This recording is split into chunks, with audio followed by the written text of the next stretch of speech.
Today in history. After many years of failure, the Brooklyn Dodgers won their first and only World Series on this date in 1955. Then they moved to Los Angeles. Elston Howard grounds to short. Reese throws to Hodges. Brooklyn wins, and the Dodgers go wild. The Soviet Union launched the first satellite, Sputnik, in 1957.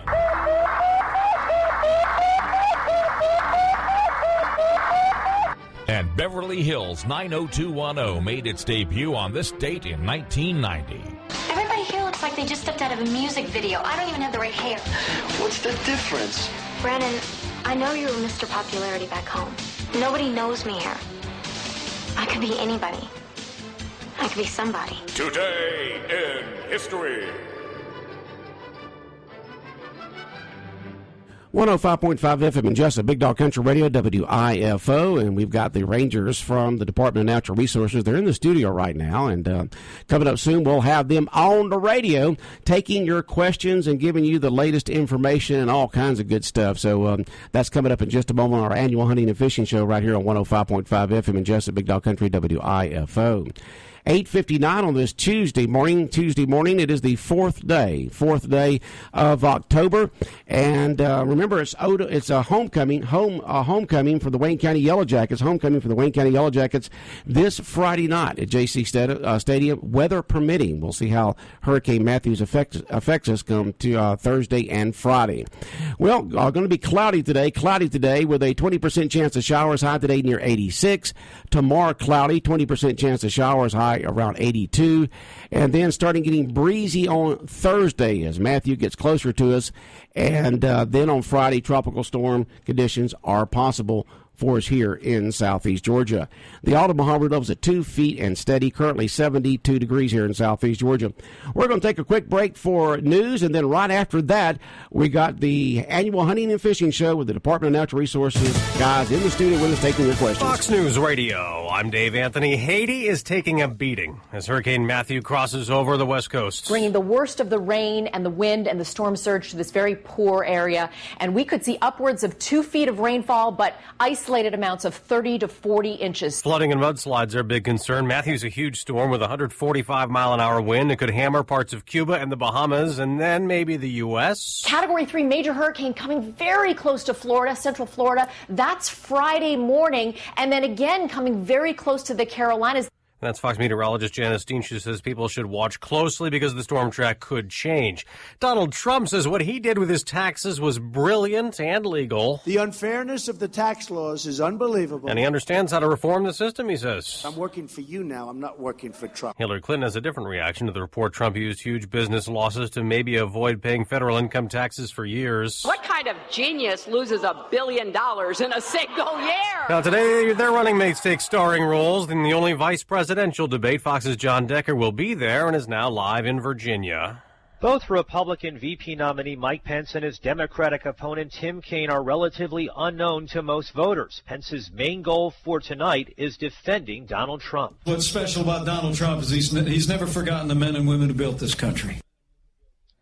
The number 2 spot on the ticket has taken on greater importance this year because Pence and Kaine are the understudies for older candidates. Trump would be the oldest and Hillary the second oldest ever to take office. Dave? John, you can hear the debate on most Fox News radio stations. Amid no more justice and no peace protests, Los Angeles Police Chief Charlie Beck says 2 weekend police shootings were justified. Carnell Snell was killed after a car chase. He says he had a gun. And the other killing, he says the officer body cam footage shows a suspect pointed a replica gun at cops.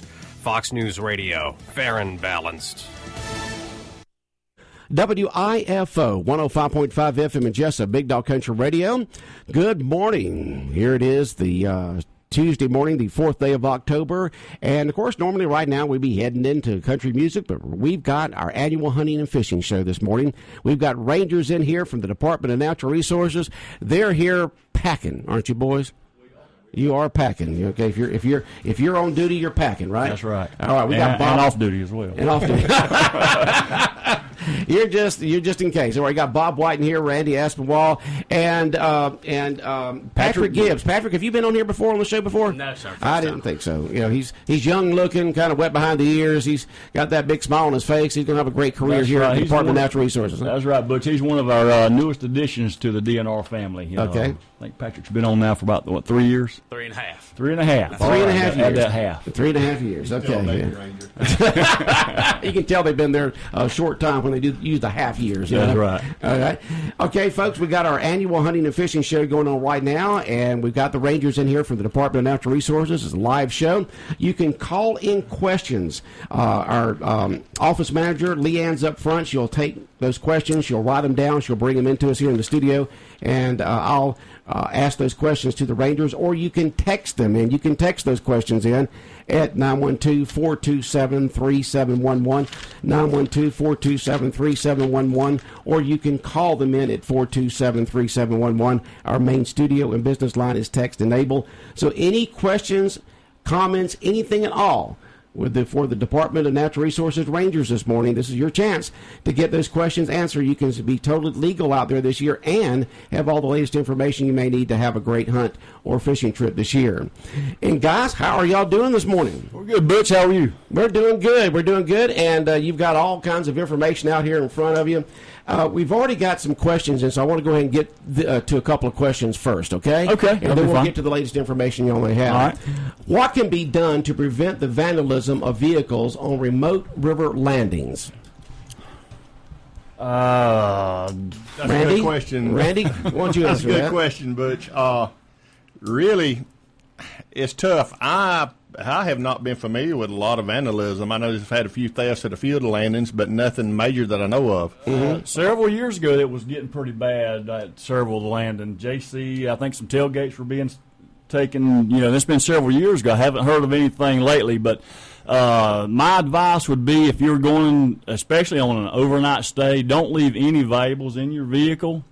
Don't leave anything in your pickup in the back bed of your truck, because that's prime area for people, looking to take something. They'll walk by, and I've heard gas cans being stolen, toolboxes, and so I just suggest taking that kind of things, that stuff out of the back bed of your trucks, and just make it where when these potential thieves look at your truck or vehicle that you have made down there, they don't see anything, so they go on to another one or just leave, right? That's right. Don't leave anything in plain sight. Yeah, just don't leave anything in plain sight. And it's just a shame that you want to go down there and enjoy the river, and you park at one of these remote landings, and you go into the river there on your boat, and you have to worry about your truck or your SUV. This is a shame that you got to do that, but just be as smart as you can about it. Yeah, absolutely. That's just the day and age we live in. A lot of opportunists out there, and they walking around trying to find stuff, and these deserted landings are a good place to go and look. All right.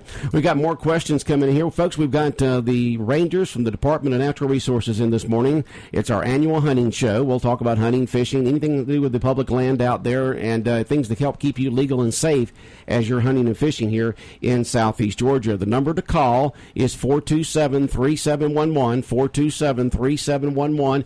You can also text those questions in. You can also text those questions in at 912-427-3711, and I will ask the Rangers the questions. Another question that just came in here.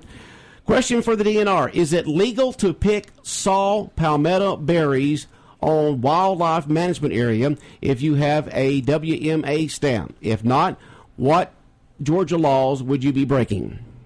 I can answer that one. All right, I Randy? caught 3 bunches in the last 2 weeks picking palmetto berries on one of the management areas. It is criminal trespass of a WMA is the charge. It is not permissible to pick palmetto berries at all on a WMA. There's no permits given. There's no permission given whatsoever for it. So you can't pick them. Leave them alone. Leave them alone. Leave the saw palmetto berries alone. That's exactly right. Okay. Don't touch them. Don't touch them. Yep. Just admire them and look at them. My understanding, they're bringing pretty good money too, so it's very tempting to go out there and pick those palmetto berries because of that, but you can't do it. It is against the law. That's against the law. I confiscated over 700 pounds of berries off of one pair. Oh, wow. Last week, and at $2.50 a pound, you're roughly $1,750 worth of berries that they picked that they had no right to start with. Yeah, things people do illegally just to make a buck. It's absolutely amazing. Wildlife food. Okay. That was a couple of questions that were just texted in. A question that was called in: stipulations on bow fishing in the Omaha. Not legal now, but anything in the works yet? Bow fishing on the Omaha is legal. There are certain stipulations. Do y'all remember what they all are right offhand? I mean, you got to be within 100 or beyond 100 yards of any other boaters, swimmers. You got to have a fishing license. It's non-game fish only. It's not for catfish or bass or anything. It's only for like the alligator gar, mudfish, any of your non-game fish. You can bow hunt, carp. But like I said, you do have to have a fishing license. You have to be a certain distance beyond other boaters and other swimmers in the water. Have you seen very many people down the river? I've never seen anybody bow fishing. Bow fishing? Never. But now it'd be a prime area too, but especially it being at 2 foot right now. You can easily go in there, especially at night, and sneak up on these alligator gar and probably load the boat. So once again, the fish that you cannot, bow fish for are game fish, any right? Game fish, catfish. Okay, and then what can you bow fish for? Your non-game fish, such as your alligator gar, your carp, mudfish, if you see them. But most of your common fish is going to be your alligator gar, because you'll see them regularly coming up to the surface of the water and just kind of hanging out. They're not afraid of boats, so you can get fairly close to the alligator gar. And that'd be a fun one to go and hunt, too, because they get fairly big. I've seen some 4-footers down there, and, they probably get bigger than that. Okay. You're listening to our annual hunting and fishing show here on Big Dog Country Radio. We've got rangers from the Department of Natural Resources in this morning. Randy Aspinwall, Bob White, and Patrick Gibbs are in here with us this morning to take your questions and also give you information. So if you have any questions at all, you can text them in or call them in at 427-3711. 427-3711. Another question that just was texted in: can my 15-year-old use a shotgun with buckshot during state muzzle loading season? Yes. Randy says yes. As long as it's not on a management area. Okay, so it can't be on management. Private land, the 15-year-old can do that. That is correct. Okay, once again, the question was, can my 15-year-old use a shotgun with buckshot during state muzzle loading season? And you said yes, the 15-year-old can if it's on private land, not public land. That is correct. Now, if I'm correct, state muzzle loading season is that week that the firearms comes in early for youth under 16 anyhow, correct? So he could even hunt with a high-powered rifle during state muzzleloader season. That is correct. If he's under 16. Okay. And being a 15-year-old, he has to either hunt with a licensed adult, or if he's by himself, he has to have that hunter education. Okay. And tell us about the hunter education. How does that go about for a young person? And what ages do they have to go through the courses and get their Okay, Butch, we're kind of skipping ahead. I was going to talk about that later, but I'll go ahead and run into it, being it kind of led to that. Our hunter safety class is anyone born on or after January 1st, 1961. They have to have a hunter education. Hunters 16 years old and older, they have to have hunter ed before they can purchase a license. And then hunters aged 12 to 15, if they're going to hunt by themselves, they have to have hunter education. As long as they're with a licensed adult at 12 to 15 years old, they don't have to have hunter education. But if they plan on hunting by themselves, they have to have that hunter education card.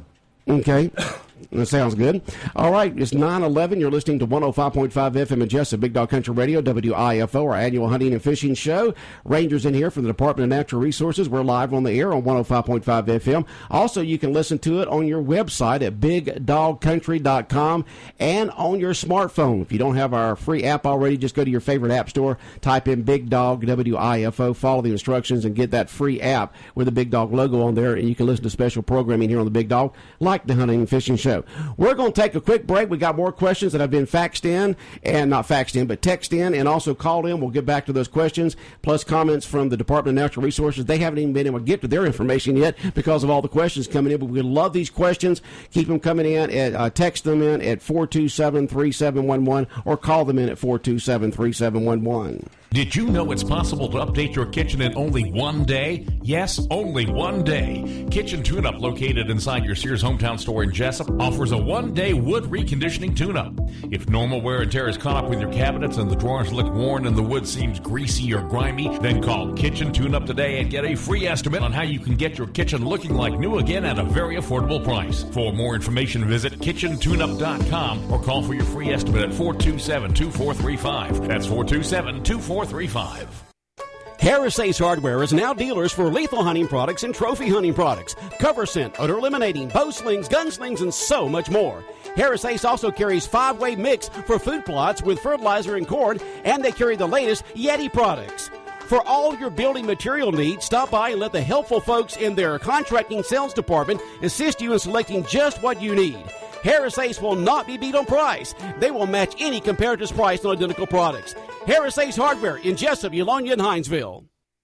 Bonnie Sportswear in Scriven carries a complete line of newborn through adult, men and women's hunting and camouflage clothing. Bonnie Sportswear carries a full line of Georgia boots and Rocky boots. Bonnie Sportswear has in store an assortment of UGA and Florida belts, wallets, and flip-flops. At Bonnie's, they also carry a full line of baby gifts, jackets, coveralls, and all at outlet prices. Visit Bonnie Sportswear today and see how much money you can save. Bonnie Sportswear, 103 Sharp Street in Scriven. Remember, outlet prices right here at home. Bonnie Sportswear in Scriven. Okay, Bonnie Sportswear and Camo for the entire family. They're open Monday through Friday from 8:30 till 5, and Saturdays from 8:30 to 2:30. You can always give them a call at Bonnie Sportswear in Scriven at 579-2653, 579-2653. Good morning. You're listening to the Big Dog, WIFO 105.5 FM in Jesup. Butch Hubbard here with you. We got Rangers in here from the Department of Natural Resources, Bob White, Randy Aspinwall, and our new guy this morning, I got to remember, Patrick Gibbs. They're all in the studio with us this morning answering questions and giving you information. Somebody wanted to correct y'all, and they say there are no alligator gar in the Omaha River, only spotted in Florida gar. Now, we were talking about that off mic there, and Bob, you knew that. You just want to make sure everybody else knew. That's right. I was just testing. It's gars. It's just gar. It's a gar. They know what I mean. For all gars, the laws are the same. That's right. All gars. Okay. Right. So there's no alligators. It's only spotted in Florida gar. All right. Other questions. Is it legal to use a drone while hunting? That would be considered electronic equipment, and I would say no. But we haven't had any guidance on that. But I'm going to say no because that would be considered electronic equipment. Okay, electronic equipment. And when you say electronic equipment, possibly a drone. What other equipment can folks not use? That'd be kind of like hunting from a vehicle. You can't do that. Hunting from a boat, you can't do that. While it's motorized. While it's in motion, under power. And I would assume using a drone to locate your animals that you're hunting would fall under that same category. And my opinion would be no. I don't know what Randy would think or Patrick, but okay. I'm going to say no. Say no on the drones. But see, there's the new technology that's coming out all the time, and sometimes rules and regulations don't keep up with them. Right. That's right. Yeah, we're always a little bit behind, but we hadn't had any guidance on that one yet. I guess it just hadn't come up, but I'm going to assume our guidance would be, it's probably not going to be allowed. Okay. Now remember, if you have any questions or comments for the Rangers this morning, you can text them in or call them in. Text them in or call them in at 427-3711, 427-3711. Other questions coming in, Rangers. Are you rewarded for turning in poachers? Yes, you are. And it varies just depending on the violation. Some of the good violations you could receive, I think, $100? Up to 100? Up to 500. Up to 500? Mm-hmm. Yes, that is correct. But typically, if you turn in someone, they're prosecuted. We catch them, they're prosecuted. Typically it's about $100. But okay, yes, you are definitely rewarded, and there is a Ranger hotline number that we can give out. If y'all look that up, so we can give out that Ranger hotline that you can call in anonymously if you want to. That's or right. you can put your name in there so you can get that reward. That's right. The number is 800-241-4113. That's the Ranger hotline. That's to turn in any poachers that may be hunting illegally, hunting without permission, burning wire illegally, tires.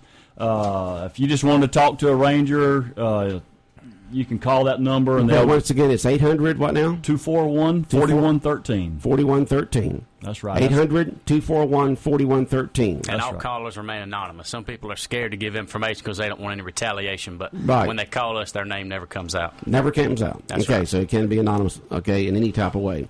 All right, on Highway 84, across from Little Satilla, it is fenced up. Is it still management area, and how do you get in there?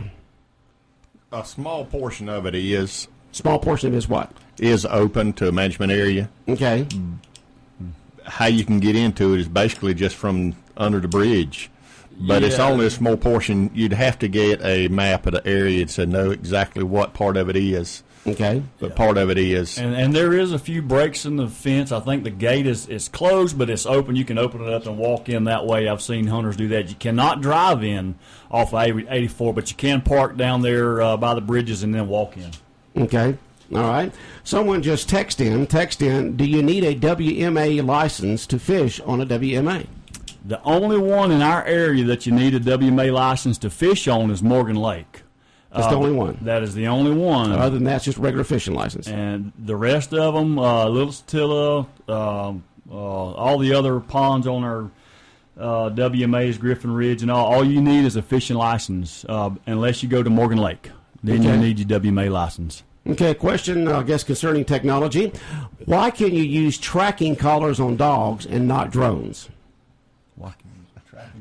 Tracking collars are to keep up with your dogs, not to try to improve your hunting technique. That's right. That's so you can keep up with your dogs and try to alleviate the problem of them getting on other people's property. That's right. I'm sure it can be used in other ways, but majority of the people that use it to simply keep their dogs off other people's property, and we encourage that at all times. That's right. And it's not to help them better their chances at taking deer. That's just to help the hunters keep up with the deer, their dogs, so they know where they're at. Okay, Georgia Lifetime Shooting Preserve License. Is it good for lifetime for hunting and fishing? As a senior citizen, is it good for WMA? Yes. You want to read it? Yes, let me read it. Is a lifetime license good for WMA? Yes, it is. It is? Yes, sir. For everything? Yes, sir. Okay. All the thing that it doesn't include would be a federal duck stamp. It includes Georgia stamp, trout stamp. It includes WMA, includes alligator license. It includes everything. And can anybody get the lifetime, or is it just for senior citizens? No, sir. There's different ages that you can get it, and it costs different amounts. Okay. There's a veteran's license, which what I got, and I think it was a little bit cheaper. From 16 to 60, I think it was $500. From 2 to 16, I believe it's $350, and under 2, it's $200. Right. Okay. Well, and then over 65, it's for free. You get them for free. And that's all your recreational license. Now, if you're going to commercial fish, then you have to still buy your commercial license. But all your recreational hunting and fishing license are for free once you turn 65. All right. You're listening to our annual hunting and fishing show here on WIFO FM in Jesup, 105.5 on your FM dial. Butch Hubbard here with you, along with Bob White, Randy Aspinwall, and the new guy is... Patrick Gibbs. And they're in the studio with us taking your questions and giving you information. We've had a lot of questions so far in our first 20 minutes. If you have any questions or comments at all for the Rangers, this is the time to do it. Without actually having to get up in their face and ask them. You can do it anonymously here. You can call it in at 912-427-3711 or text it in at 912-427-3711. Leanne will write down the question and I'll ask them on the air. Or if you text them in, I'll just read it off the computer screen here. 427-3711. Text it or call it in here on the Hunting and Fishing Show here on Big Dog Country Radio. All right, y'all got a bunch of information here this morning. As we have more questions coming in, we'll get to those in just a moment. But what is foremost in y'all's mind this morning, Randy and Bob? Right now, let me go back to hunter education. Okay. We touched briefly on it. Okay. Let's see, what I didn't mention was we got a class next Tuesday and Thursday. Right now, we've got 2 people signed up, and if we only get 2 people signed up, that class is probably going to be canceled. But anybody interested in taking a hunter education class, we're offering one next Tuesday and Thursday from 6 to 10 at the Jesup Police Department. Okay. And you must pre-register. That way we'll have a good idea how many students we have signed up. Okay. And who needs to take this the test? That's all hunters 16 years old and older. They have to have hunter education before they can legally buy a license. So that's everyone. Hunters age 12 to 15. Now, they don't have to have hunter education if they're going to hunt with a licensed adult, but if they plan on hunting by themselves, then they do have to have that hunter education, and they got to have it anyway at the age of 16 before they can legally buy a hunting license. So they might as well go ahead and get it. So the next hunter education class is when and where? October the 11th and 13th. It's next Tuesday and Thursday at the Jesup Police Department. Okay, and once they take that test, not that test, but once they take that class on Tuesday and Thursday, then what? Then they'll be hunter education certified as long as they pass the test at the end of the class. Okay. Another question just called in here. Speak on illegal dumping of dead deer and hogs on private property and roads. Is that a problem, and what can be done about it? It's a large problem. We get those complaints every year. I've already had some complaints this year. Everybody's got game cameras, or if you don't have a game camera, you got access to it. If you have a problem area, simply hide a camera, put it up. We have cameras we put out. We're just limited on how much we can get out. If they can catch somebody dumping, we'll be glad to pursue the case from there. But people dump them in creeks, side the road. It just looks and smells awful for just an average person, and that's something that hunters need to understand. Majority of people do not hunt. Majority of people are not against hunters. However, when they go to seeing this, it can turn an average person against a hunter in a heartbeat. Oh, yeah. Yeah. I know y'all are rangers and also talking to police officers. It's amazing what people will do to other people to make their lives more convenient some sort of way, like dumping dead animals on somebody else's property.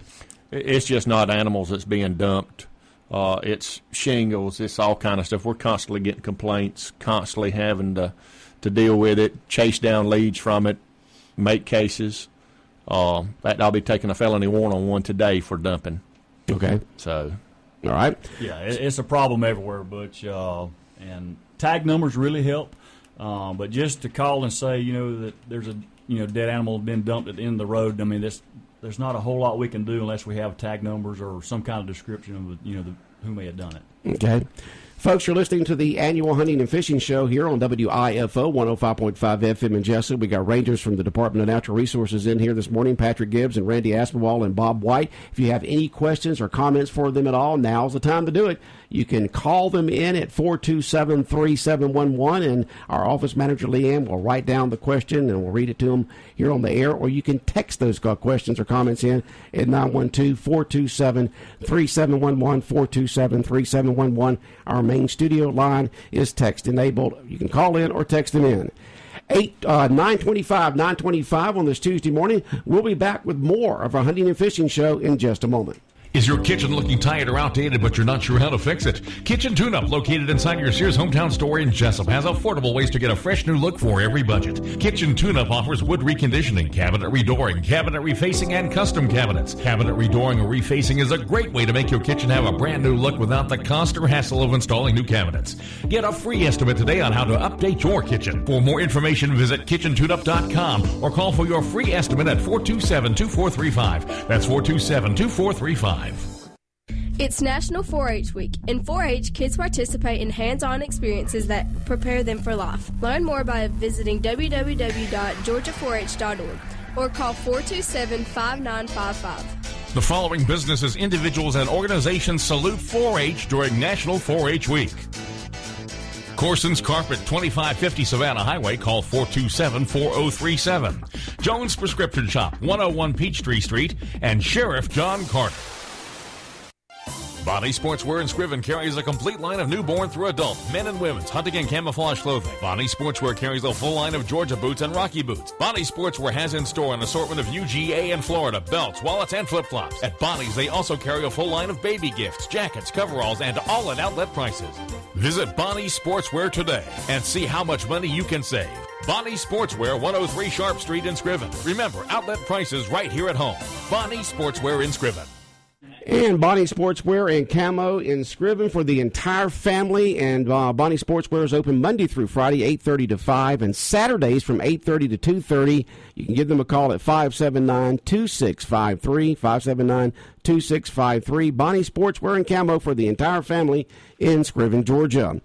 Big Dog Country Radio, 105.5 FM in Jesup. And since last question was on dead animals, what's the proper way to dispose of deer carcasses and hogs? Most hunting clubs have specific areas that they take their carcasses and they dump them. That's what I would suggest. People that hunt, like on these WMAs, try to find somebody that's a member of a hunting club somewhere and ask them where they dump their deer, and then see if they would mind, if you would take yours out there and dump it there as well. Other than that, you can't just go beside the road and dump it in a ditch somewhere. Dig a hole and bury it. Dig a hole and bury it. Dig a hole and bury it there on site. Carry it to Broadhurst landfill. There's a lot of options. Okay, instead of just leaving it on the surface on somebody's property or the side of the road or something like that, bury it, take to Broadhurst, do something right with it. Yeah, and definitely don't take it to a creek and dump it in the water. That's something that's not good. That's been done for years, and I don't know why. It'll sit there and rot and stink for months. If you, at least in the ditch, it'll only last a couple of days. Okay. Before the buzzards get it. But. Okay. I know you want to finish up on the hunter's education. We'll do that in just a moment. Matter of fact, we have a comment on it. But somebody wants to know, what's the difference between using a drone and a game camera? Both are electronic devices. Right.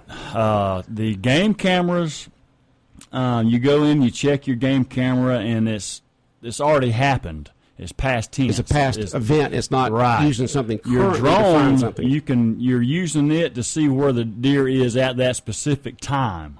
That's the difference. Okay, that's the difference right there. All right, so that question has been answered there, and I'm sure the drone question is going to come up more and more. Perhaps maybe we can give Mark Williams a call and see what he's working on.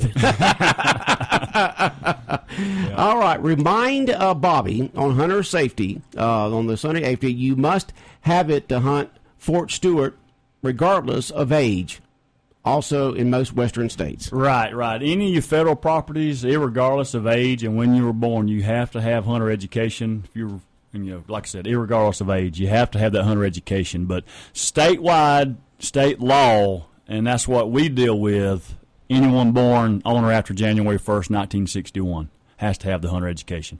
And to sign up for one of these classes, you go to GeorgiaWildlife.com. That's catch-all for anything related to DNR, but definitely with hunter education as well. You go click on the hunting icon, scroll down to hunter education, look for Wayne County, and then you can enroll in the class that way. Okay. There's also a 1-800 number you can call to sign up if you don't have internet access. That 1-800 number is 366-2661, 800-366-2661, and that's to sign up for the hunter education class. Like I said, we got one next October 11th and 13th, next Tuesday and Thursday. We've got 2 students pre-registered right now. We're going to need more than that. If we don't get any more than that, the class will be canceled. And they will have to take theirs just totally online then, right? Right. There is a second option to take it in line. That's right. In class. That's right. The second option to taking the hunter education class is doing it online. You can go to GeorgiaWildlife.com and click on the hunting icon, hunter education, then scroll down to online course. Click on that. You can take the course at home on your computer, and then at the end of that course, you take the test, and then they'll mail you your card in the mail, and you don't have to go sit in the class for 2 nights for 4 hours each. You can do it all at home at your own pace. If it takes you a week, a month, or however long it takes you, and then you complete the test and then mail it in, and then they'll send you your card through the mail. All right, you're listening to our annual hunting and fishing show right here on WIFO 105.5 FM in Jesup. Any questions or comments for the Rangers, text them in at 912-427-3711 or call them in at 427-3711. And other questions in here, let's see here. What's the license requirements for hunting on your own land that you own? Land, what are they? If your name is on the deed. Not your uncle's, not your brothers, if your name is on that deed, you can hunt on your property without license. Okay. And your children, as long as they still live in the same house, they can hunt on that property without a license. But if you're deer hunting, you do need to go ahead online, GeorgiaWildlife.com, download your deer harvest record, because you still have to record your deer harvest. Even though your licenses are free, hunting on your own property, you still have to tag them. And can you hunt only during season? Right, yeah, absolutely. It has to be deer season, yeah. Just because it's your own property, I mean, you can't break any other laws. I'm just sorry. This person's not going to let this go, y'all. About the drone, another drone question? No, this is right here. And I guess they want to be, we're encouraging folks to build legal here. Okay, Here's the question. What if you use a game camera that has real-time image and video sent to your phone? Would that be the same as using a drone? I guess you've got a camera sitting out there. That's not illegal, Butch. That's not illegal. That's all I can tell you. It's not illegal. I don't know how else to explain it. Put your camera out, use a video, whatever you want to do. And if all you want to do is fly a drone around and look at the deer, have at it. That is not illegal. Right. You just can't use it to hunt and at the locate same time. an animal and then go pursue that animal. Okay. That's the difference. Your drone is moving around. Your drone is actually hunting for the thing that you're hunting for, where a camera is stationary. Right, absolutely. Okay. It's not rocket science. Yeah, back to hunter education, Butch. There's several guys I'd like to thank. Number one, James Carter. He's a long-time hunter ed instructor of ours. He's been volunteering his time since the 80s. He's been around for many, many years. Awesome instructor. One of the best in the state. We can't say enough about James and what he's done and all the hours that he's volunteered and given to the community of Wayne County and making this area a safe place to hunt. Ricky Stringer, he's an awesome instructor as well. Been teaching since the 90s. Mike Westwood and Drone Leggett. 4 awesome instructors that will dedicate however much time they need to dedicate and volunteer. I just can't say enough about those 4 guys and the time that they volunteer and donate, making Wayne County and our surrounding counties a safe place to hunt. They do an awesome job. That group of guys takes a ton of work off Bobby and I. Okay. They handle the classes without Bobby and I being there in most cases. It allows us to get out and work night hunting and other things that needs to be worked, and we truly appreciate it. Okay. All right, and so that's all the hunter's education. More questions called in here for the Rangers here on our hunting and fishing show. Why is Morgan Lake different from other WMA that require no permit? Why is Morgan Lake different? Because Morgan Lake is considered a GORP area. In other words, a GORP area, Georgia Outdoor Recreational Pass. That's a new thing that came about probably 3 or 4 years ago. And the money raised off of GORP areas is used to maintain the area, such as the boat ramp or the road that comes in. It's a rock road. So the money that's raised off of GORP areas is used to maintain those areas. So that's why there are additional license requirements. Okay. Sounds good. All right. And that was our new guy this year, Patrick Gibbs, just answering that. How, and I don't understand this, but maybe y'all probably do. How is Hughes Old River able to stop people from fishing? Do y'all know? Yes, we do. Okay. Back in the 80s, some fishermen contested that, took it all the way to the Supreme Court. Supreme Court ruled landowners own, or multiple landowners, if they own both sides of a stream or lake or river, other than the main Altamahaw River, they can restrict fishing only. They can't restrict the boating, but they can restrict fishing and hunting. Okay. And that was, like I said, they took that up to the Supreme Court in the 80s, and the Supreme Court ruled that if the landowners own both sides of that lake, they can restrict the fishing. Okay. So they can restrict fishing if the same person, hunting club, owns both sides of the stream. Or if it's multiple landowners and they're in agreement and they want to keep it private. Okay. I didn't know that streams and rivers and stuff like that could be owned by people. I thought that was public property like the ocean. It's all whether it's a navigational stream or a non-navigational stream. Right. Altamahaw is deemed navigable up to a certain point. Okay. And navigable streams you can't restrict access to. Okay. So that's why it is. To the public. Navigable or not. Okay. But now once you get off the Altamahaw River, then you're on private property. Okay. All right. That answers that question right there. I didn't know that. Yep. All right. Is it legal to ride four-wheeler on the wildlife management areas that's not gated off? Absolutely not. No, none at all. No, sir. The only time a four-wheeler is allowed on a wildlife management area is during a managed deer hunt. Okay. Period. That's it. Other than that, no four-wheelers on WNA land anywhere. Let me make a correction. If you're participating in a small game or a big game hunt, you're allowed to use your four-wheeler on open, improved roads. So if you can drive your vehicle, you can drive your four-wheeler.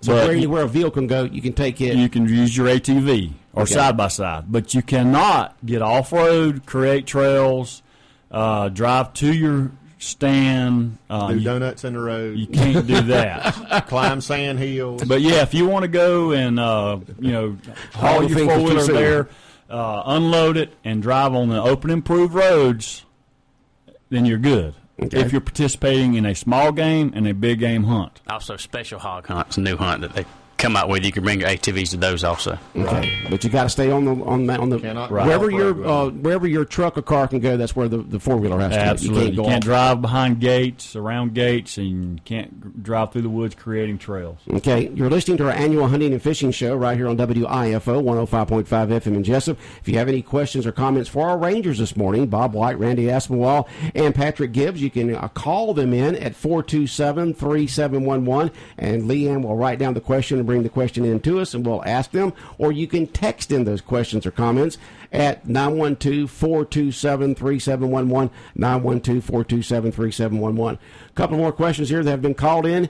Mention on hunter safety course that you have to have the license to get to hunt in other states. Is that right? That you got to have hunter safety done here to be able to hunt in other states. Different states have different regulations what is required. Okay, and to go to any state, they need to find out what is required for that state.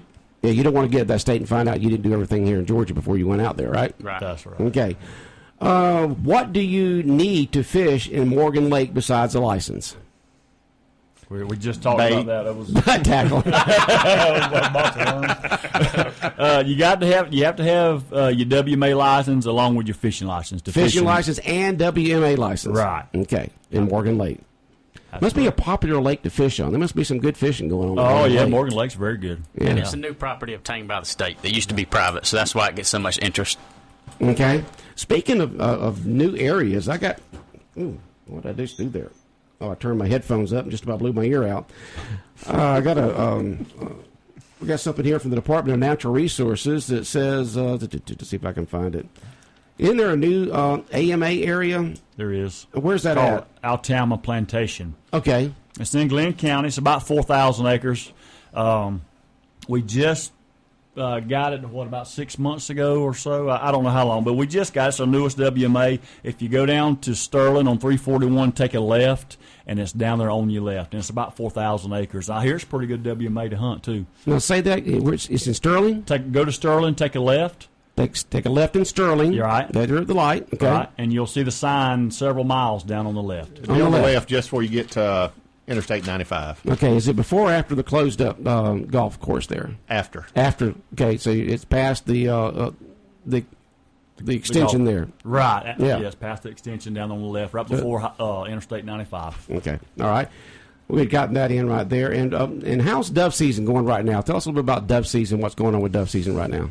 We had a great first season, right, Randy? I know the hunters I talked with did. That first one went out September the 18th, but our second season comes in this Saturday. Runs for 3 weeks through October the 28th.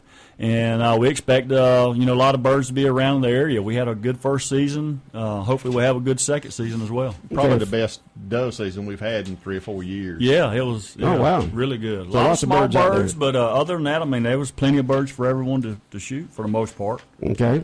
All right. Now, let's see here. We got any other questions in here? Why is it so easy for me to shoot deer when I shine a light on them?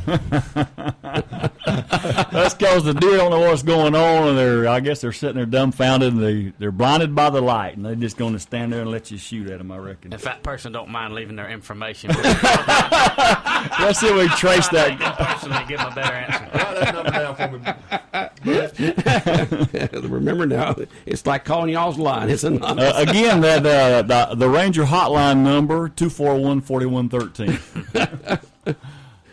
Oh, that's funny right there. Okay, let's see if you have any other questions in here, and then I'll let you get to y'all stuff here. If you buy a lifetime license for fishing, do you have to reprint it every year for the saltwater fishing? Yes. The saltwater information program and the harvest information program, and I'm glad that question was asked because it actually became a little bit of a problem this year, whereas most hunters and most fishermen don't realize that these HIPs and SIPs, even though they're free, they expire February the 28th every year. Unlike your license that you have to buy and purchase, they expire 1 year from the day that you buy them. Right. Your HIP and your SIP, which are voluntary, they're mandatory by law. You have to have your HIPs and your SIP. SIP if you saltwater fish, and your HIP if you hunt migratory birds. They expire every year, February the 28th. Okay. So, what is this? It's a survey to determine how many fish and migratory birds have been killed. Right. And it's time-sensitive information, and that's the reason they have to renew it each year. It's at no cost. Okay. Yeah. So if you get if you have your lifetime license, your senior citizen's license, you still have to participate in that saltwater information program if you saltwater fish, and your HIP if you hunt migratory birds. Okay, another question just text in here. Can you explain the limitations of a nuisance permit for night hunting? Can you explain the limitations of nuisance permit night hunting is what they got on here. Oh, gosh. Pretty much. Crop damage permit, I guess. I'm assuming he's talking about the crop damage permit. Basically, you can't hunt from vehicles. You can't hunt from a public road. You're limited to does only. No bucks are allowed. And this time of year, they should all be expired. It's only for a growing season, during the summertime. Mm-hmm. But now once hunting season comes in, they should all be expired. Okay. They are the crop permits are very field specific. Okay. And they're very person specific. Okay. That word. But you can't take your buddy with you. If you have a permit for a field, you can't take your buddy with you who's not on the permit. All right. If they've on a permit in one field and you're on a permit in another field, you can't take that person. That's very illegal. Anything else you can think of? No, you can hunt a day or night. Yeah. On the permit. On the permit for... Okay. For the crop damage permit. Crop damage permit. Okay. Yes, sir. Okay. Somebody wants to know when is Bobby and Randy off so I can go night hunting? That's a good thing about having two game wardens in the same county is one of us is always working. One of us is always 10. We're on the opposite schedule from each other. Oh, you are. So one of us is always. You're always on duty. The office is always on duty, right? And we respond whether we're working or not. That's right. Okay. And one thing we talked about a little bit before, all the drones and the cameras and all that kind of stuff like that. The thing in a lot of folks. Look at all these questions here. Good. I think she saved them up. She wouldn't have to make any trips. She'd have to drag so many trips here. It's the fact that today with electronics and technology, if you're just about anywhere, you got to think the fact that you're either going to be on camera or video. So the old thing in police is you might outrun my Chevrolet, but you're not going to outrun my two-way. And it's the same thing when it comes to law enforcement or Department of Natural Resources, where you may not be. There may be a camera or a video camera, right?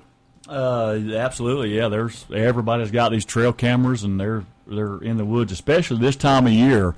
Everywhere. So if you're doing something illegally, going on, hunt without permission, the chances of you getting caught on camera are pretty good. Okay. Another question just texting. We got a bunch called in here. We'll get to them in just a moment here.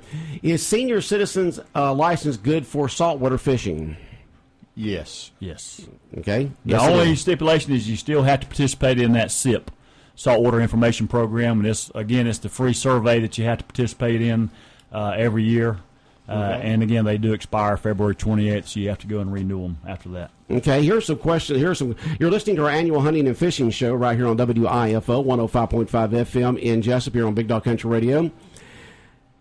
And I'm going to have to ask about that one right there because it starts off with he don't hunt. Is that he don't hunt? Is that what you got there is he don't hunt? Who don't hunt? Okay, he doesn't hunt. Oh, he doesn't hunt.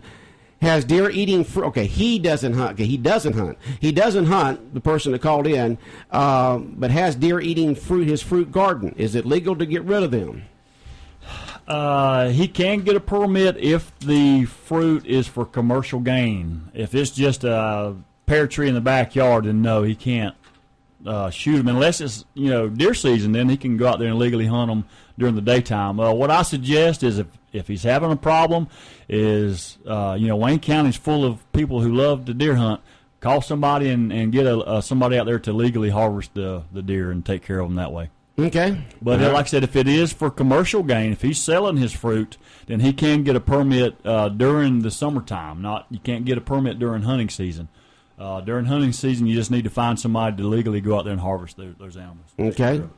Another question called in at 427-3711, the radio station here for our Rangers.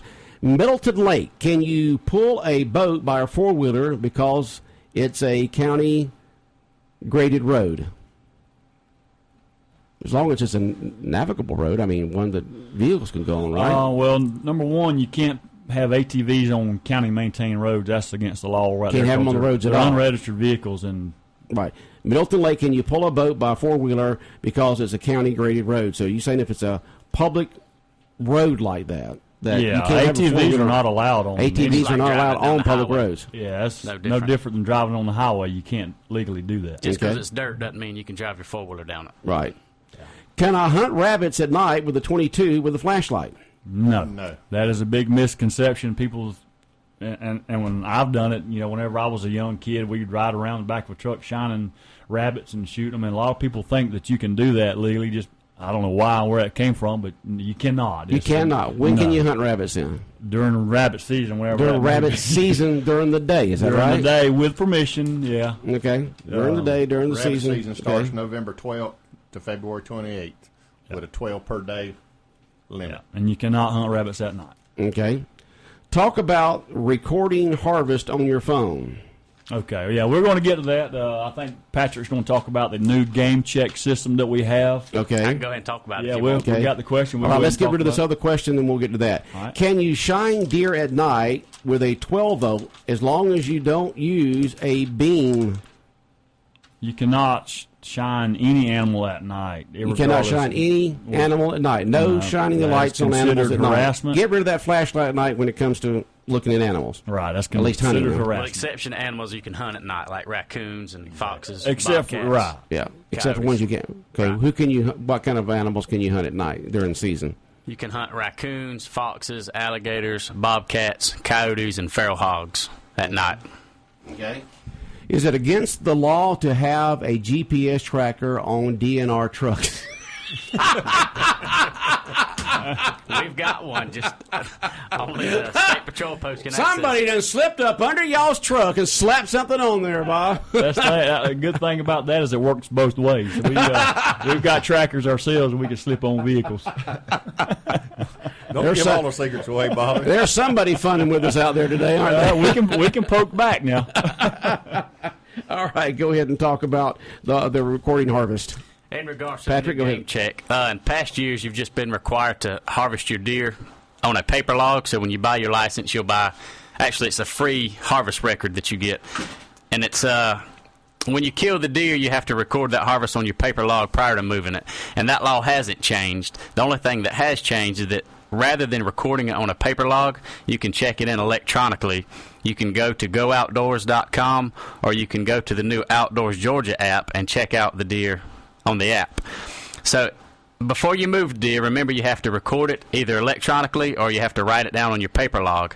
And if you do write it down on your paper log or your harvest record, then you have 72 hours to report the kill online, either by going to the app, Outdoors Georgia app, or online at gooutdoorsgeorgia.com. So the only thing that changed is you still record it before you move the deer, but you have to record it electronically within 72 hours of killing it.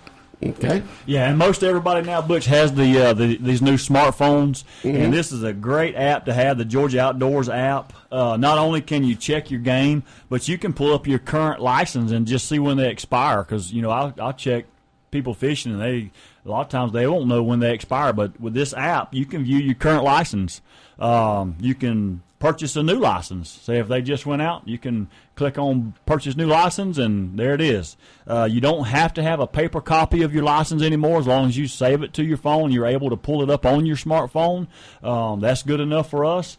You don't have to have that paper copy. The only thing you need is a deer harvest record. You need a paper copy of that. That way you can record your harvest on it.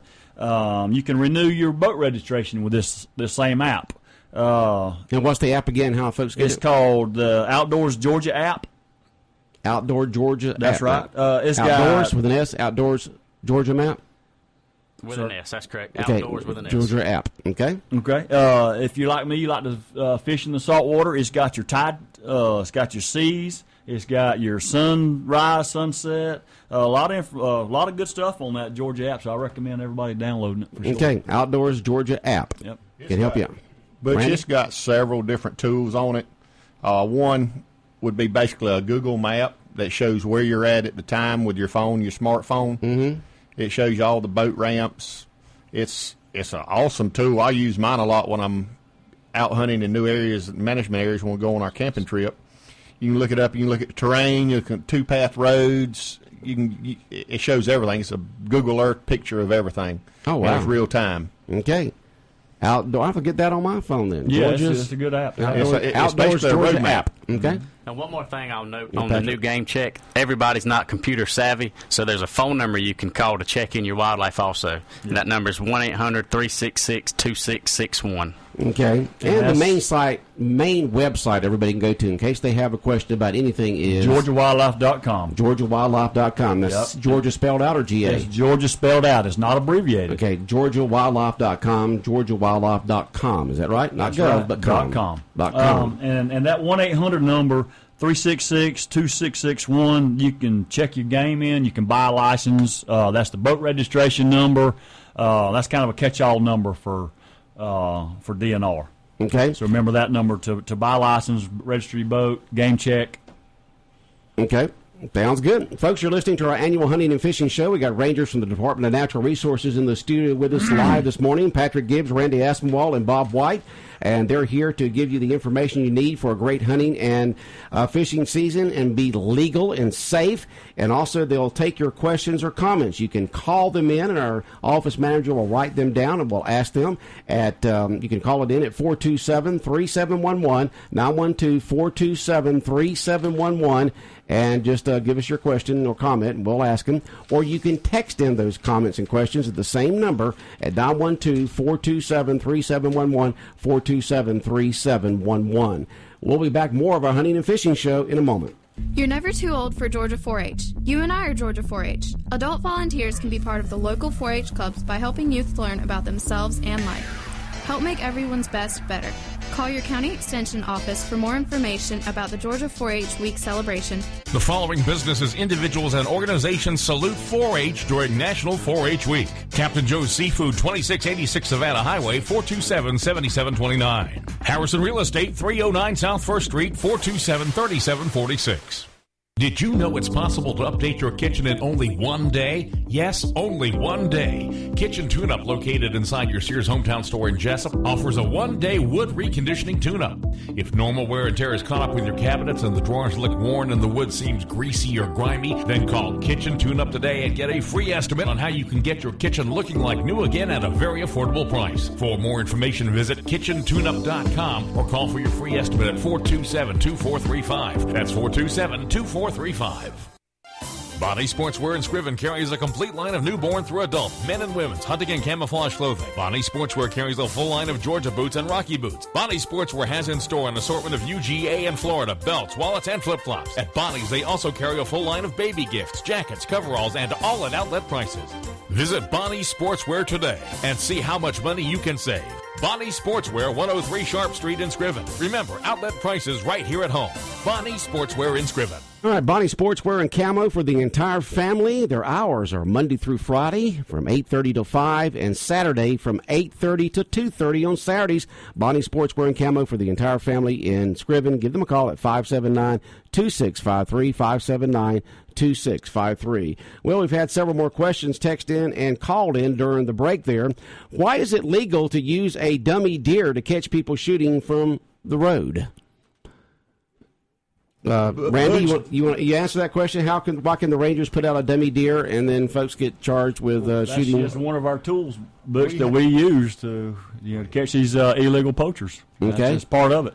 Kind of like cops using using a drug bust when they act like they're the drug leaders, but they're not really. They're the cops. That's right. Well, just trying to catch people in the act. We generally, as a rule, only use it in problem areas, Butch, where a landowner has requested that he's having problems with road hunters. Oh, okay. We'll put it out in one of his fields. We don't just put it out anywhere random.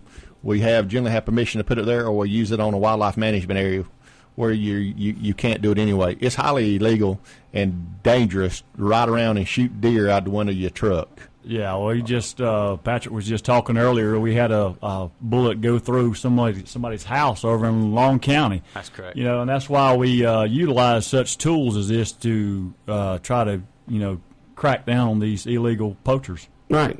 So folks, just go to the website and check out being legal or not legal, and to make sure that not only to make sure the animals are safe, but it's also to make sure people are safe. That's also, right. as y'all just mentioned. Other questions? He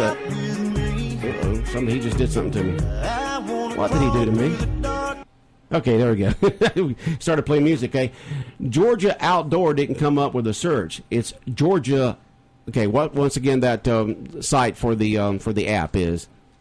Go to GeorgiaWildlife.com, and it should be on there where you can download the app off of GeorgiaWildlife.com. Okay, but it was but if you wanted to go directly to it, it was Outdoors Georgia or Georgia Outdoors. GoOutdoorsGeorgia.com. GoOutdoorsGeorgia.com. So we forgot the go. Go Outdoors with an S. GoOutdoorsGeorgia.com. Or just go to. Yeah, it's at GeorgiaWildlife.com. GeorgiaWildlife.com. I looked at it the other and day. Go to that site there. It's easy to remember GeorgiaWildlife.com. That's and just right. go to whatever it's place the same you need to website. go to. Yeah. Okay. So that's what you can do there. Okay. There are multiple web addresses that take you to the same place. Yes. And then just scroll down and look for the Outdoors Georgia app. It's on there because I just saw it the other day. All right. 105.5 FM in Jesup, Big Dog Country, WIFO, our annual hunting and fishing show. We got the Rangers from DNR in here in the studio with us this morning. When will they have another when will they have another boat inspection registration in Jesup? We no longer do those. You don't do those mass inspections anymore. Mm-hmm. If they need a boat inspected, go ahead and start the registration process. They will give them a number to call, which will be our Brunswick office. Our Brunswick office will send it out to a ranger, and we actually go to their house or meet them somewhere to do the inspections now. We don't do just a mass inspection anymore. Okay. All right. And another question just sent here, text to us. When you're fishing on the river or at the river, is there a limit you can catch? When you're fishing at the river, is there a limit that you can catch? Yes, there are different creel limits per species.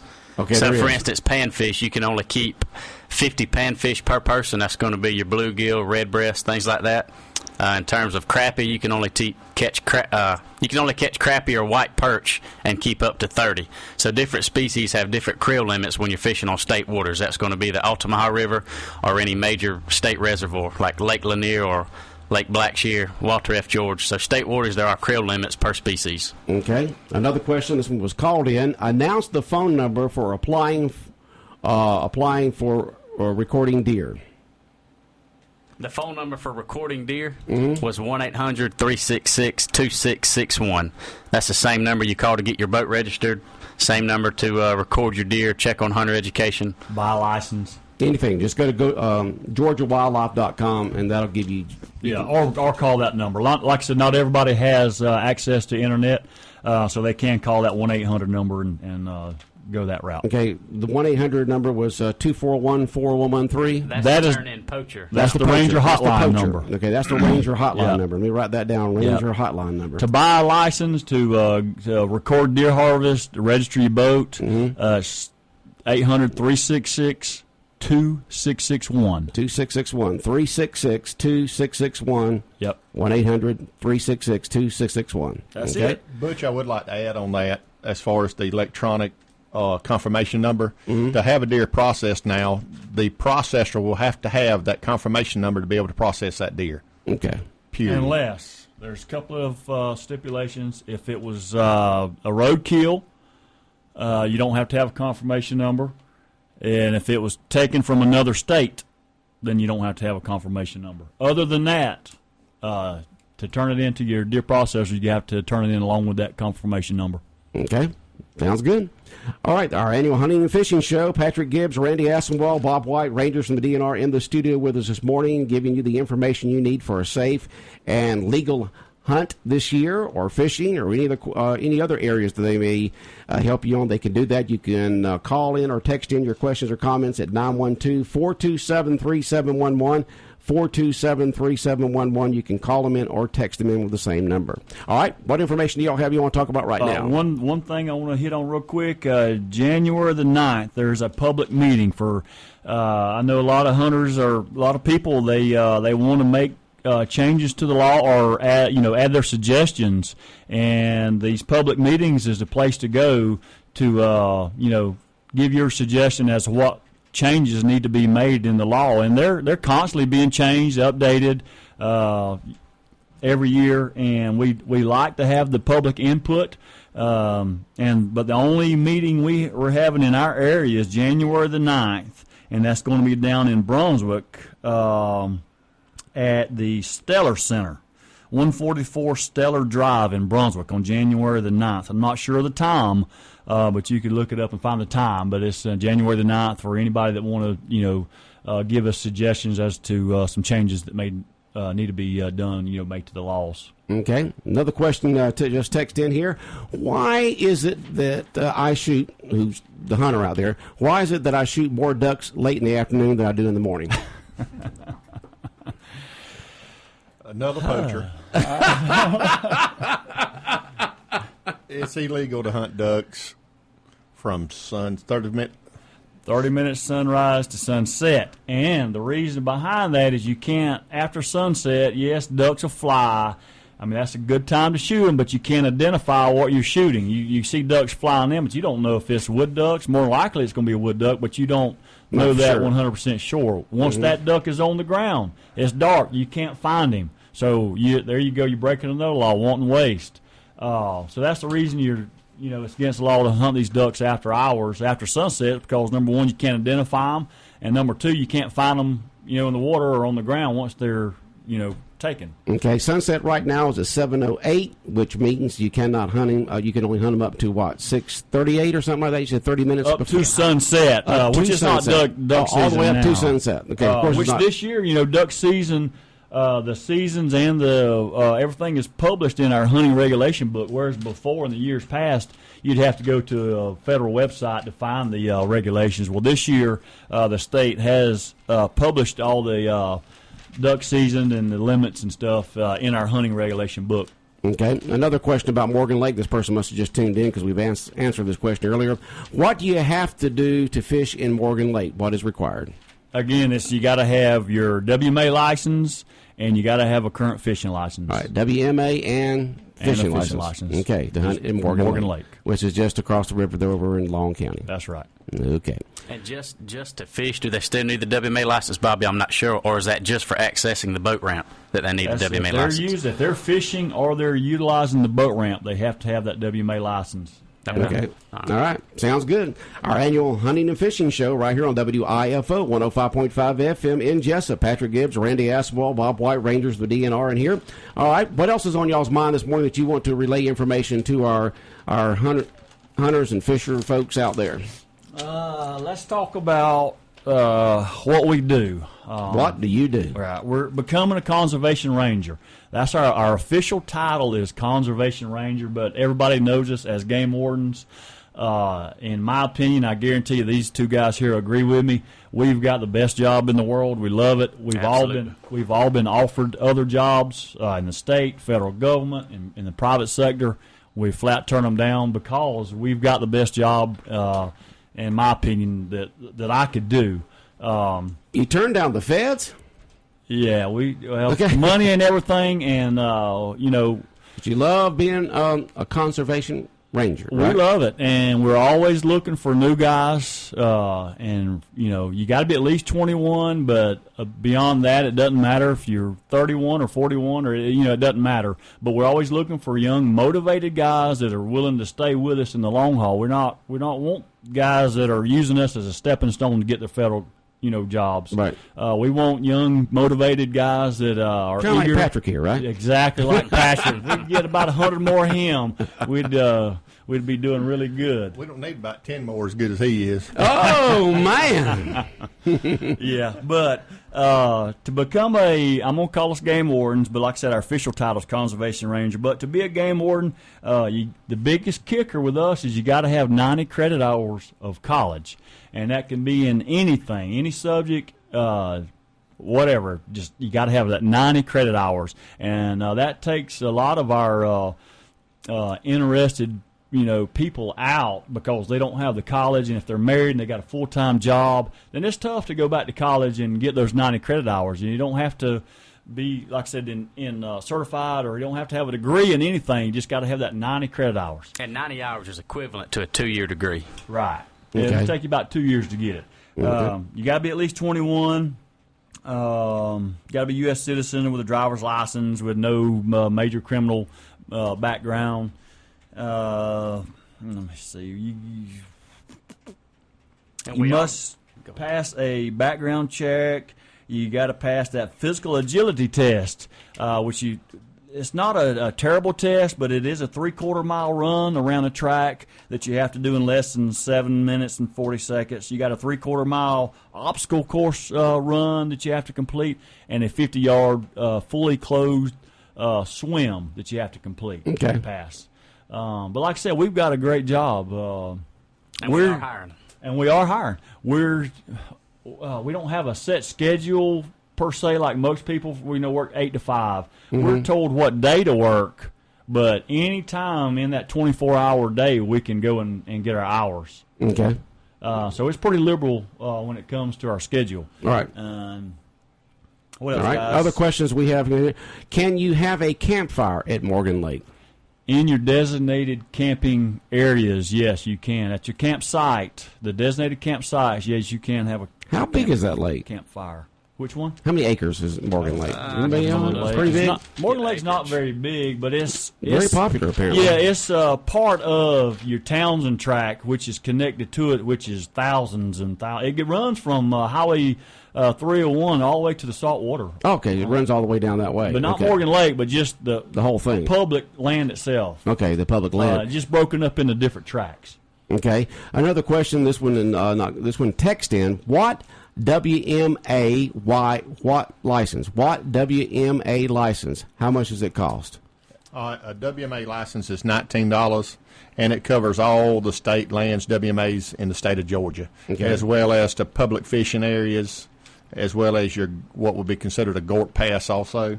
Yep, $19, and you can hunt pretty much any of the WMAs throughout the state of Georgia. That's the cheapest hunting dues you'll ever spend. $19. Most clubs are, $600-800 for one tract of land. This is $19 for pretty much anywhere in the state of Georgia. Just in our work section, which includes Wayne, Long, and McIntosh, there's in excess of 122,000 acres of management area.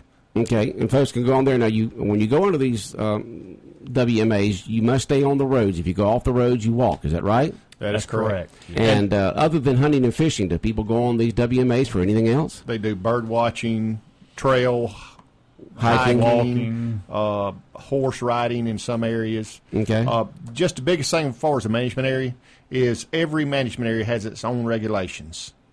And before you go on a particular management area, you need to read the regulation book and determine what seasons are open and the specific regulations for that particular WMA. Because GeorgiaWildlife.com, go to it, and they can give you all the information. Or just go to Walmart or wherever and get one of these, our hunting regs. Regulation book, you can get at Walmart or any other hunting fishing place, they'll have them. Okay? And you look in the back, it'll have all of our WMAs listed in the back. Each WMA has its specific set of dates. say just because it's deer season doesn't mean that particular WMA is open for deer hunting. Okay. And like Polk's Pasture, we just had a rifle hunt. This rifle season's not in yet for statewide, but we had a special rifle hunt down there at Polk's Pasture this past weekend. So every WMA has its own specific set of dates for what you can hunt and, the dates of when you can hunt them. Okay. Folks, you can call in questions or comments for our Rangers this morning to Patrick, to Randy, to Bob at 912-427-3711. You can call them in or text them in to the same number. Our main studio and business line is text enable 427-3711. If you have any questions or comments for our Rangers this morning here on our hunting and fishing show right here on Big Dog Country WIFO 105.5 FM in Jesup. All right, another question just text in. What kind of bait is best to hunt ducks over? That's another one of those. And he knows you can't legally, you can't go out and bait ducks. Mm-hmm. There's some sense of humor out there this morning. Let me tell you. Being funny. That's all right. We enjoy it. We enjoy it. Back to becoming a game warden, Butch. Right. Our starting salary, $32,400. That's pretty good for what we do. Just starting right off the bat, yep. Starting out law enforcement officer. And us as game wardens, we enforce all the hunting laws for the state, our boating laws, such as, everybody's got to have a life jacket, you got to have your boat registered, our the 100-foot laws, a lot of boating laws that we enforce. Environmental laws, we enforce those as well, burning wires, burning tires. So that's just another law that we enforce. Our fishing laws, we go out and check people's creel limits, size limits.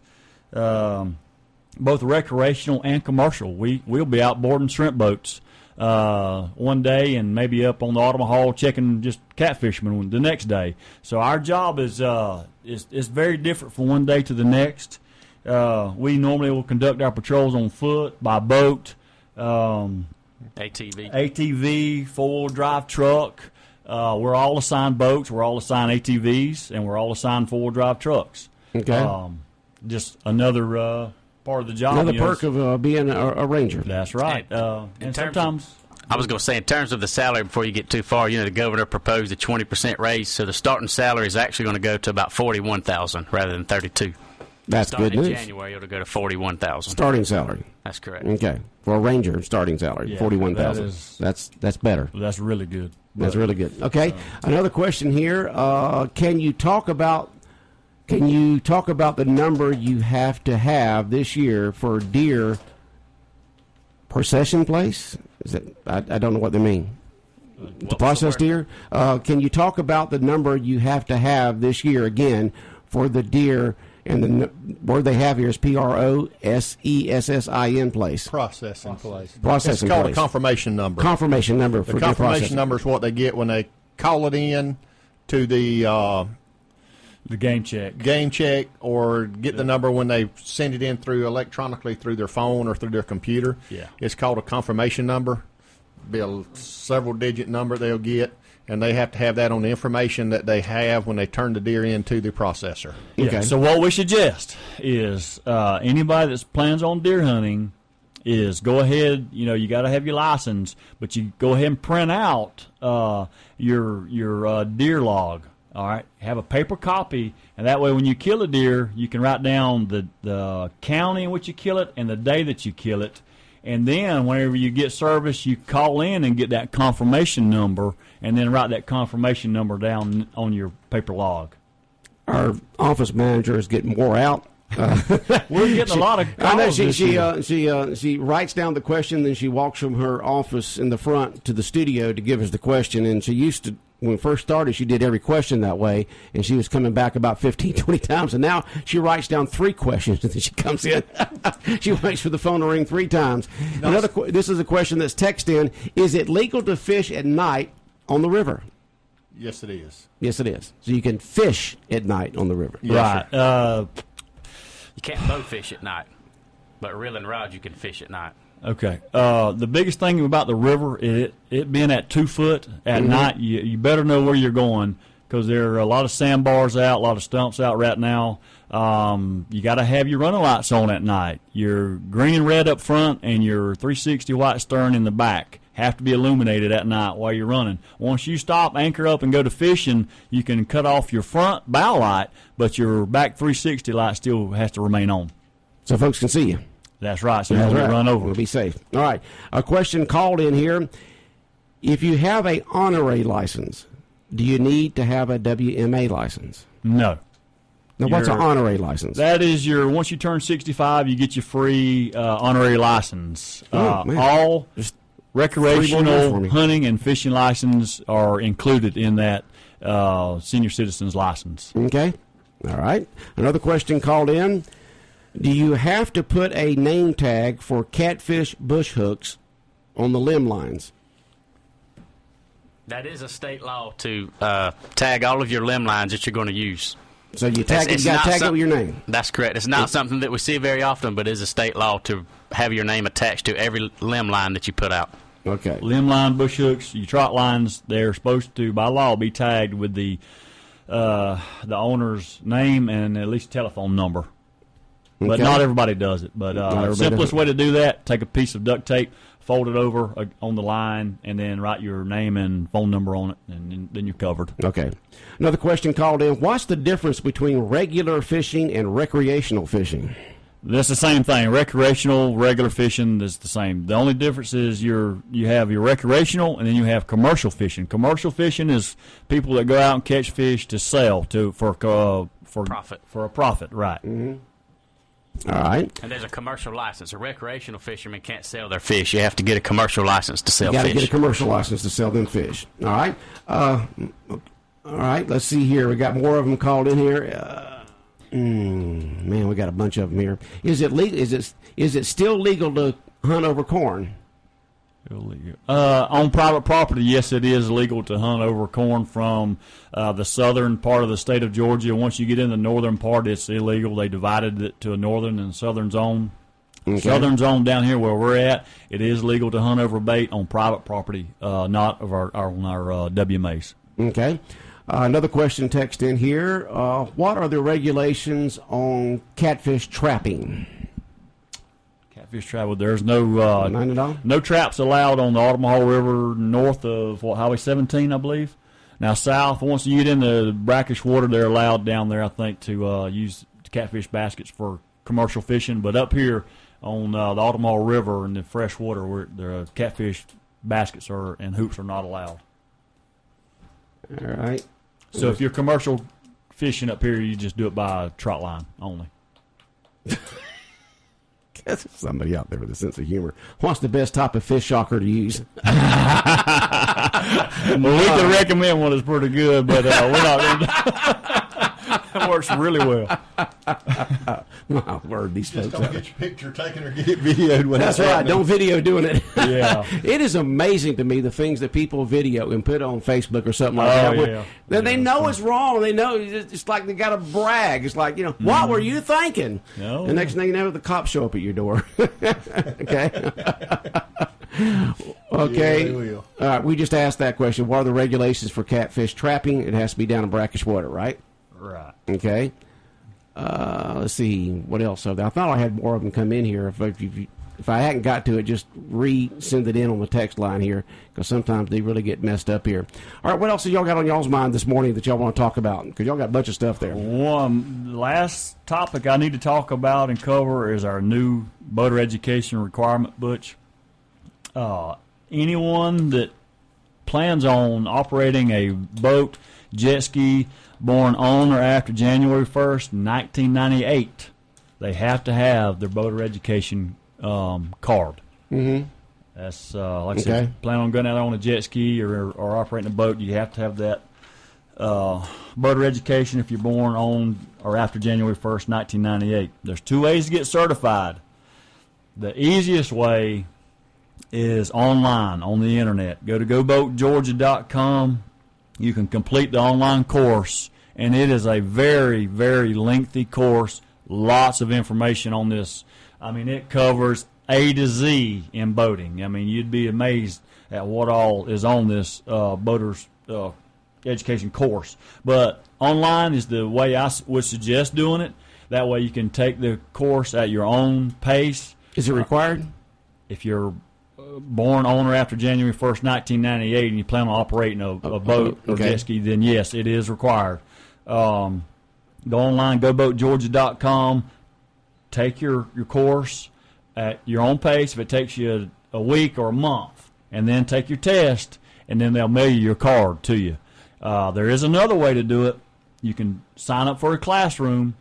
Our classes, like I said, all this information, it's one day. It's an 8-hour course. We give you all this information in one day, and then we give you the test at the end of that class. And if you fail, that's it. You're done. So take it online.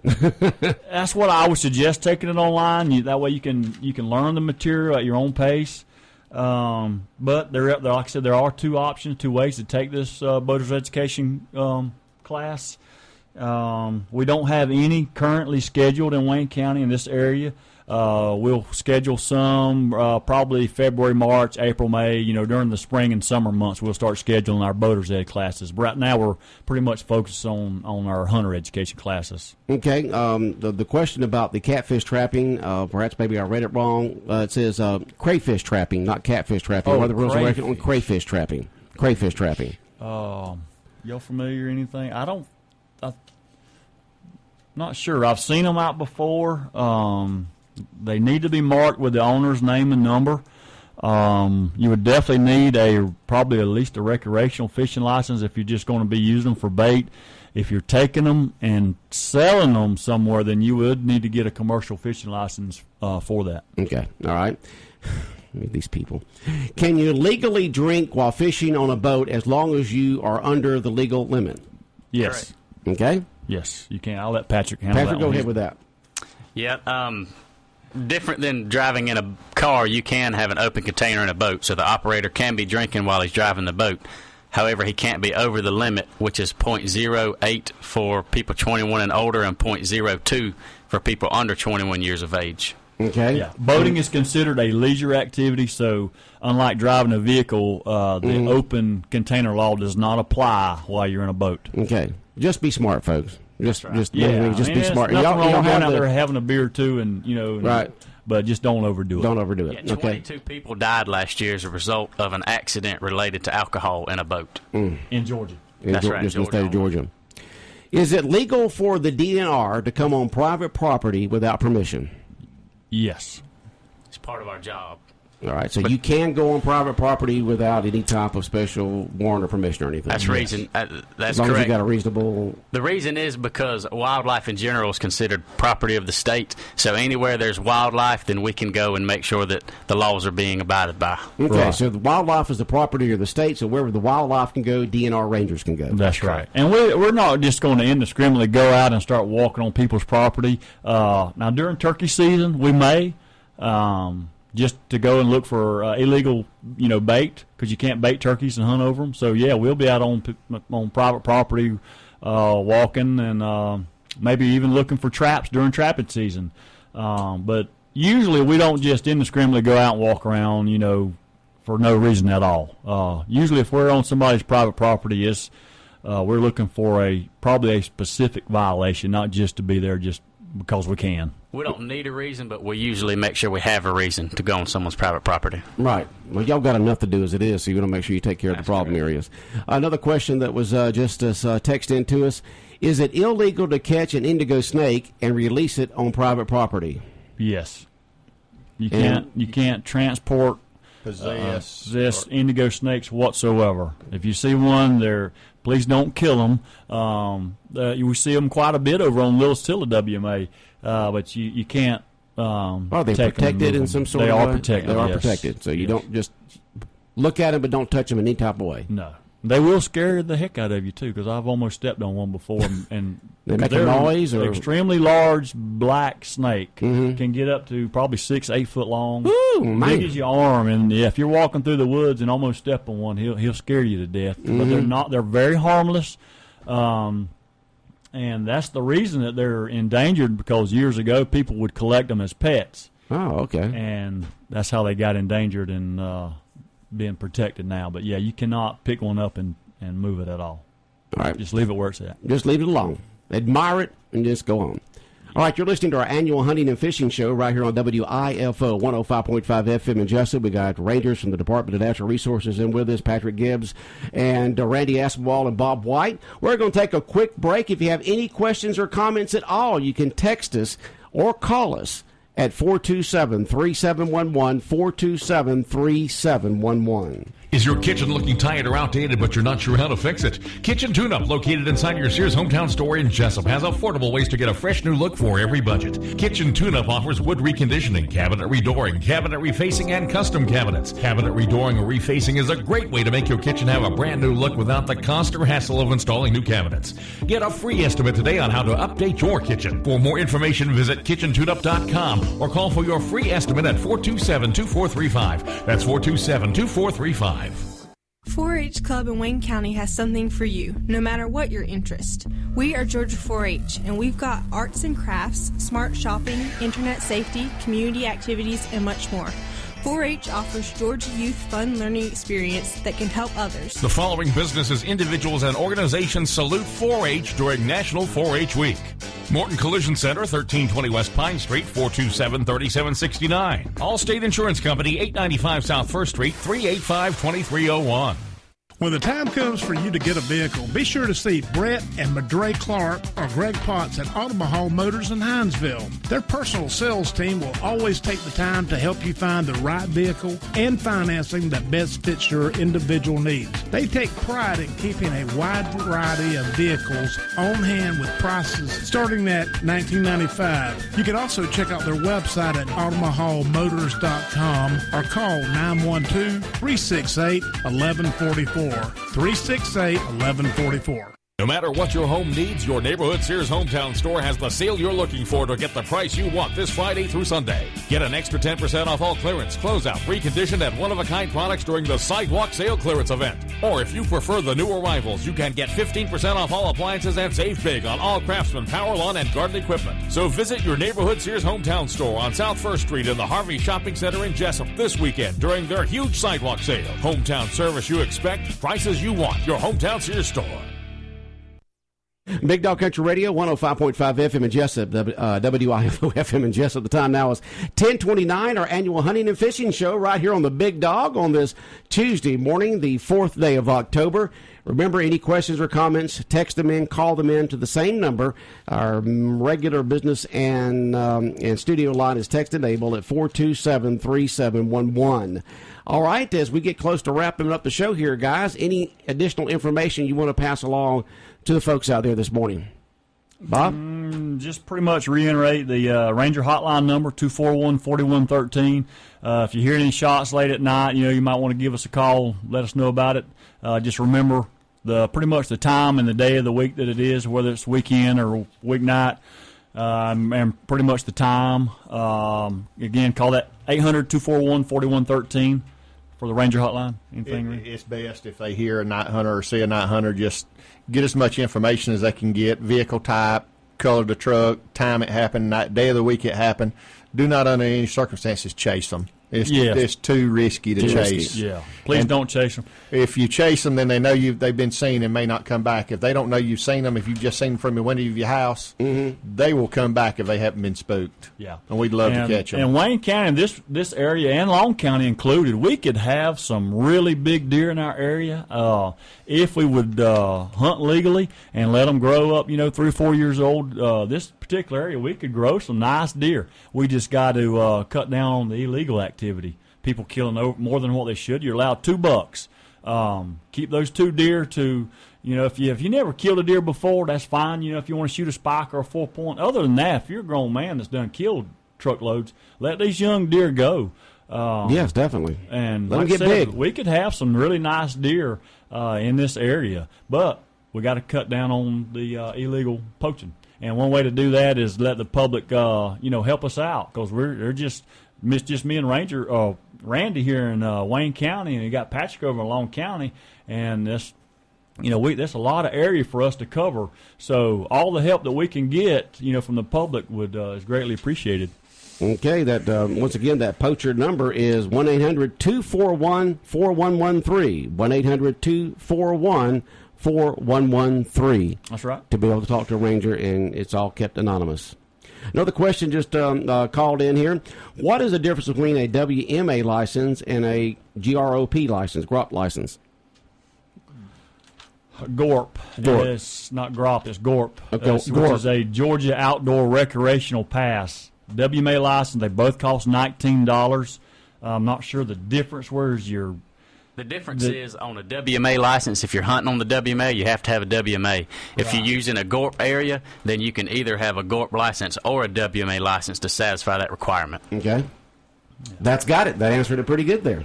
All right. And the number to get that WMA license or any recreational license, 800-366-2661. 366-2661. That's you can register your boat. Get your GORP license at that number. And at all the different hunting and fishing places around, you've got the pamphlets there for folks and it's got all the rules and regulations in there, or how to get the information. You can also go to GeorgiaWildlife.com, and it's spelled out GeorgiaWildlife.com. Right. Yep. And see if there's any other questions or comments coming in. We've been going for about an hour and a half, and that's usually about what we do. Guys, we do appreciate y'all taking time out. I know there's been a lot of illegal activity going on because I knew all three of y'all were in here this morning. And but folks, please, if you're not going to do it in front of a ranger, then don't do it at all. That's right. Sure. That's right. That's hopefully we'll have a good, safe hunting season with our hunter ed instructors. Once again, let's talk about that hunter ed class coming up next week. That's right, October 11th, 13th. If you need to have that get that hunter education class or certification, go ahead and pre-register for that. Like I said, right now we've got 2 students pre-registered, and we're not going to give a 8-hour class for 2 students. So we need to get some more students enrolled in that. Go to GeorgiaWildlife.com, click on hunting, just go down to hunter education, and look for Wayne County, and then enroll in that class, October 11th and 13th. And one of the things that, folks, go ahead. I was going to say, if there's anybody listening from Long County, there's also a class offered in Long County, October 18th and 19th. Okay. In years past, they've just come over to Wayne County to take the class, but there's one offered at the library in Ludowici, October 18th and 19th. Okay. Sounds good. Yeah. And I can't remember what I was going to say. Well, hopefully, again, Butch, will have a good, safe hunting season. Just all your hunters out there, remember to identify your target. We've had hunters in the past get shot by other hunters thinking that they were deer. If you're coming down out of your tree stand in the afternoon, some hunters will climb down a little bit sooner. Others will stay in there to the very last minute. So if you climb down in the afternoon, make sure you have some kind of flashlight on to identify yourself as a hunter and not a deer, because we do have people that will shoot at moving objects, later in the afternoon after sunset. So my biggest recommendation to hunters in the afternoon, you climb down, turn on some kind of light, either a headlamp or handheld light, to identify yourself as a human being and not a deer. Okay, a question did just come in text. Can you use a cast net to catch mullet on the Omaha? On the Omaha, you can use a cast net in freshwaters to catch bait fish 5 inches or less. So, yes, you can use it to catch mullet as for bait fish 5 inches or less. Okay. I've never seen a mullet 5 inches or less, but yeah. Okay. On the indigo snake, that was said it was caught on private property, and it was caught on private property, and basically they didn't bother, just caught it and released it there on private property. So, main thing, folks, when it comes to indigo snake, don't mess with it. Yeah, just leave them alone. Just leave them alone. They're private property or public property. Yeah, they're not going to bite you. They're not going to catch your chickens. They're not going to harm you in any way. So, yeah, just leave them alone. Okay. All right. Do we have got another question coming in here? And remember, guys, y'all got to hang around for a moment out there, okay? Okay. All righty here.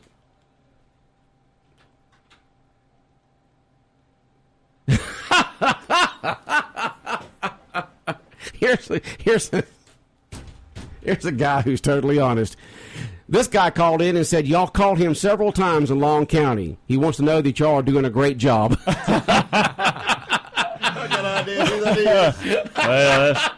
We appreciate it, and this, what we do, I mean, it's not personal. It's our job. It's what we get paid to do.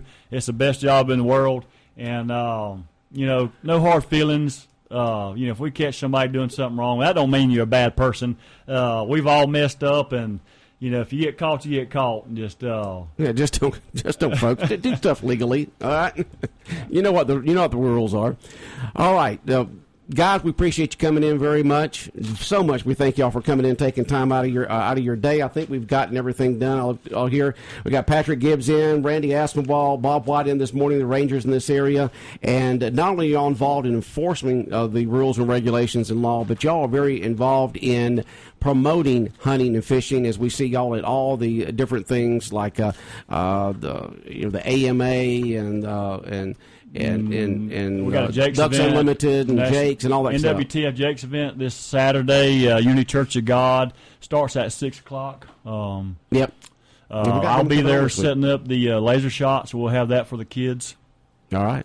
Thank y'all so much. You're welcome. Appreciate it. All right. We'll get back to the music here on Big Dog Country Radio in a moment. Bonnie Sportswear in Scriven carries a complete line of newborn through adult, men and women's hunting and camouflage clothing. Bonnie Sportswear carries a full line of Georgia boots and Rocky boots. Bonnie Sportswear has in store an assortment of UGA and Florida belts, wallets, and flip-flops. At Bonnie's, they also carry a full line of baby gifts, jackets, coveralls, and all at outlet prices. Visit Bonnie Sportswear today and see how much money you can save. Bonnie Sportswear, 103 Sharp Street in Scriven. Remember, outlet prices right here at home. Bonnie Sportswear in Scriven. All right, Bonnie Sportswear and camo for the entire family. Bonnie Sportswear and camo for the entire family. They're open Monday through Friday from 8:30 to 5, 8:30 to 5 Monday through Friday in Scriven. Open Saturdays from 8:30 to 2:30. You got to check them out. Bonnie Sportswear and camo for the entire family in Scriven. Give them a call at 579-2653, 579-2653. WIFO FM in Jesup, 105.5 FM in Jesup. The time now is 10:38, and we do appreciate the Rangers coming in this morning, and we do appreciate you tuning in.